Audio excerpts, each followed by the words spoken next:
नमस्कार, मैं हूं आपके साथ मेरी सिंह। करते हैं बड़ी खबरों की ओर।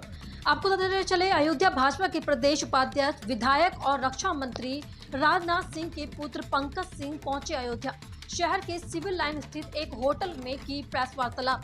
जी हां, आपने सही सुना। प्रेस वार्ता में इंडिया गठबंधन पर साधा निशाना, कहा कि लोगों की भावनाओं के साथ खेलने समाजवादी पार्टी और कांग्रेस का स्वभाव रहा है। चुनाव में इनके यहाँ नेता और नेतृत्व बदलता रहता है। जनता पीएम मोदी पर भरोसा करती है और संविधान का सम्मान करते हैं, उसी के दायरे में काम करते हैं। वो अपने देश और अपने आगे ले जाने की कई बार संकल्प ले चुके हैं।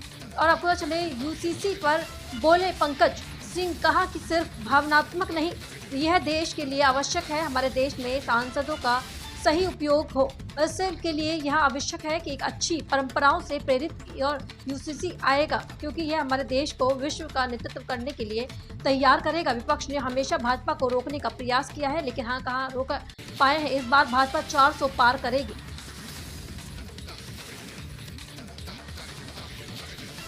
बिल्कुल दिखेगा, बिल्कुल दिखेगा।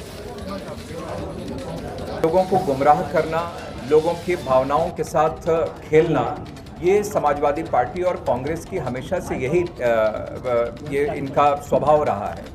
और जहाँ तक रही बात जो इनके दलों के साथ जो युवाओं की बात, तो हर चुनाव में इनके यहाँ सब नेता नेतृत्व इनका बदलता रहता है। लेकिन आप जनता जानती है कि नरेंद्र मोदी जी पर पूरा भरोसा करती है और जानती है कि संविधान के प्रति कितने वो सम्मान वह करते हैं, और उसी के दायरे में काम करते हुए अपने देश को आगे ले जाने का संकल्प प्रधानमंत्री जी ने कई बार स्पष्ट किया है। ये सब अलग है ही, ये तो दिखावे के लिए ये सब एक साथ हुए हैं, लेकिन ये अपने निहित स्वार्थ और अपने परिवार, इसके ऊपर इन्होंने कभी सोचा ही नहीं। जहां प्रधानमंत्री नरेंद्र मोदी जी ने पिछले अपने कई 10 सालों में 25 करोड़ लोग गरीबी रेखा से बाहर ऊपर निकल कर बाहर आए हैं, और ऐसे में ये कांग्रेस सपा, इनके वजह से ही तो बेरोजगारी, गरीबी लगातार बढ़ी थी। ये नारा इन्होंने दिया था, लेकिन कभी भी ये गरीबी दूर करने के लिए कोई काम नहीं किया, बल्कि गरीबी बढ़ी ही ऐसे इन लोगों के समय में थी। तो इनकी बातों पर कौन भरोसा करता है? कोई भरोसा नहीं। ये सिर्फ देखिए, ये भावनात्मक ही नहीं है, ये हमारे देश के लिए आवश्यक है। ये हमारे देश के रिसोर्सेज का भी, जो संसाधनों का भी ये सही उपयोग हो, इसके लिए भी आवश्यक है। मैंने कहा कि यह एक अच्छी परंपराओं से प्रेरित ये यूसीसी आएगा, जो कि हमारे देश को विश्व का नेतृत्व करने के लिए वो तैयार करेगा।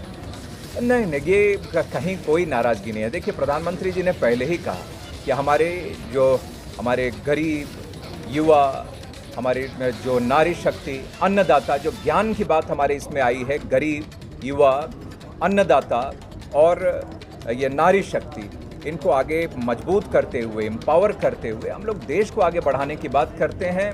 और ये विपक्ष ये अभी भी अपने जाति और मजहबी राजनीति के ऊपर, सोच से ऊपर ये नहीं उठ पा रहा है, और इसीलिए इनका ये हश्र है। व्यक्तिगत कौन क्या कहता है, नहीं, हमारा नेतृत्व क्या कहता है, हमारा संकल्प क्या कहता है, संकल्प पत्र क्या कहता है, मैं तो इस पर मैं बता सकता हूँ। और सब लोग साथ में हैं, सब साथ में है, पूरा देश साथ में है, और इसीलिए 400 पार का नारा हमारे प्रधानमंत्री जी ने। और मैंने चर्चा की स्टार्टअप्स के लिए, मैंने बात की, जब स्टार्टअप्स को बढ़ाना, खेल के क्षेत्र में हो, एग्रीकल्चर के क्षेत्र में हो, इंडस्ट्रियल इसमें ये हो, तो लगातार उनको मजबूत अपने पैरों पर वो खड़ा हो। मुद्रा योजना को आगे बढ़ाना, स्वनिधि योजना को आगे बढ़ाना, ये सब हमारे